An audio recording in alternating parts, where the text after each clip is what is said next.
अब हमारे देश में बड़े बड़े साधु संत हैं और उनमें से एक कहता है कि जीवन जीने के लिए भगवान का भरोसा अत्यंत आवश्यक है, अत्यंत जीवन जीने के लिए। कहीं ऐसा ना हो कि जीवन धन को भूलकर माया जाल में आसक्त हो जाओ, नहीं तो ऐसे ऐसे तांडव होने वाले हैं जिनको सह नहीं पाओगे। ये सब माया का तांडव है। देख लेना, आगे चलकर आभास होता है, आगे चलकर के ऐसे दिन आ सकते हैं। माया के ऐसे ऐसे तांडव होने वाले हैं जिसमें पीस कर रह जाओगे और प्रकृति बलवान होते जा रही है, अधर्म बढ़ता चला जाएगा और बचना मुश्किल हो जाएगा। तो अपने केस फटकार करके नाचना शुरू करेगी कौन? लाडली।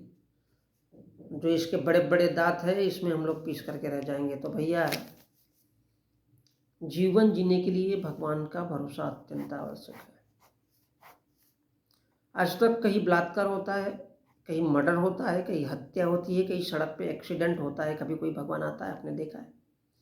महिलाओं की चीख पुकार जब लोग पेलते हैं, उसका गैंगरेप होता है, क्या उस समय कोई भगवान आता है? नहीं। ये प्योरली क्या है? प्योरली ये क्या है? ये बताने के लिए कि भैया भगवान पे विश्वास तो करो रे बाबा। और अगर वो ऐसा नहीं बताएगा तो उसको सच में पैसा कौन देगा यार? तो बोले जीवन धन को भूलकर माया जाल में। माया जाल अर्थात अपना परिवार। मोह माया यानी प्यार मोहब्बत। भैया ये मेरा भाई है, ये मेरी बहन है, ये मेरा बंधु है, ये मेरा बाप है, ये मेरी माँ है। और बाप बोलता है या माँ बोलती है ये मेरा बेटा है, ये मेरी बेटी है। Absolutely right. अपने परिवार को ही देखना चाहिए। तो वो क्या बोलता है कि माया जाल में आसक्त हो जाओ। क्योंकि माया जाल में अगर माँ बाप है तो वो क्या बोलेंगे? बेटी को पढ़ा लेते, जज बना लेते, बेटे को कलेक्टर बना लेते। तो इस माया जाल में अगर लोग फंसेंगे तो अनपढ़ मूर्ख रहेंगे नहीं, और अनपढ़ मूर्ख नहीं रहेंगे तो फिर झक मार करके भगवान को मानेंगे। इसलिए वो बोलता है कि जीवन जीने के लिए भगवान का भरोसा अत्यंत आवश्यक है। यानी कुछ भी करो लेकिन भगवान को मानो बाबा।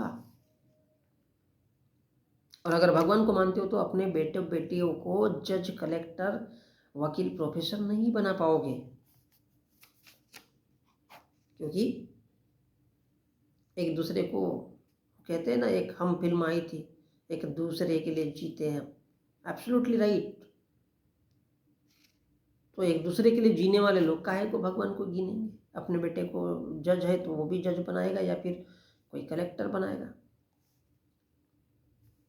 तो अगर ऐसा होता है और सब लोग अपने अपने परिवार पर अगर ध्यान देंगे तो ये माया का तांडव है, आगे चल करके देख लेना। तो लोग जो गरीब है, जो बेरोजगार है, जो भूखमरी से जूझ रहे, जो कुपोषण से जूझ रहे, अगर ये लोग समझ गए कि ये भगवान वगैरह नहीं है तो बहुत बड़ा तांडव होगा। तो साधु संत पैसा कमाने के लिए क्या है, इसको माया जाल बोलता है। हमारे अपने अपने परिवारों की तरफ ध्यान देना। तो हमको कहाँ ध्यान देना है?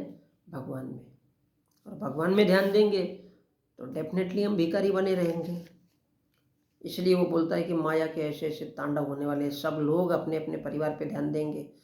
नौकरी वाला, बेरोजगार आदमी नौकरी के लिए लड़ाई करेगा, गरीब आदमी अपने पेट के लिए लड़ाई करेगा, और हर कोई शिक्षक, डॉक्टर, इंजीनियर, वकील अपनी अपनी जगह को बचाने के लिए जब प्रोफेशनल रूप से आएगा तो इनकी पोंगा पंडित गिरी और ये अगवान भगवान सब दूर होते जाएंगे। तो इनका धर्म हट जाएगा और ये सबसे बड़ा इनका डर है। इसलिए बोलते हैं कि लोगों को माया जाल में मत फंसने दो। यानी अपने घर परिवार के बारे में सोचने की प्रवृत्ति उनमें नहीं आना चाहिए। तो फिर क्या समझाना है? लाडली लक्ष्मी। लाडली लक्ष्मी यानी कौन? स्त्री। स्त्री कौन सी? राधा। तो बोले कृष्ण को नहीं है तो फिर स्त्री को पहुंचो। तो अलग अलग तरीके से, तो कोई लाडली को पकड़ ले, राधा को कोई याद करे, कोई कृष्ण को याद करे, कोई शिव को याद करे, कोई कृष्ण को, और उन्हीं में से कोई किसी को बदनाम भी करे। कभी बोले कि शनि अच्छा नहीं है, कभी बोले कि शिव अच्छा नहीं है, कभी बोले कि बजरंगबली अच्छा नहीं है। अरे तो अच्छा क्या है? सीधा सीधा बोलो ना भैया कि शिक्षक और डॉक्टर असली भगवान है, तो इनका नाम जप करो। ये आपके बच्चों को जज कलेक्टर बनाएंगे। डॉक्टर है तो आपका शरीर बचाएगा, आपके शरीर के पार्ट चेंज करके फिर से आपको जीवन दिलाएगा। तो ये माया जाल बताया जाता है आप लोगों को। सच्चाई तो ये है कि अपने अपने परिवार को देखना चाहिए।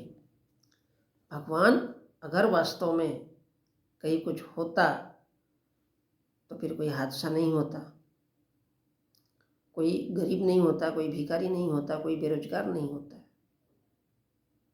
तो जो नहीं है उसका अस्तित्व समझाने के लिए ये इतनी सी थ्योरी बताई जाती है। और साधु संत अपना पेट भरते हैं, कभी पैसा मांग करके देखो उनको।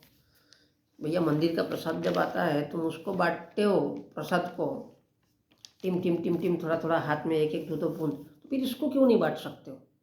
लेकिन वो नहीं देंगे, वो पैसा नहीं देंगे, क्योंकि यही तो काम वासना है उनकी।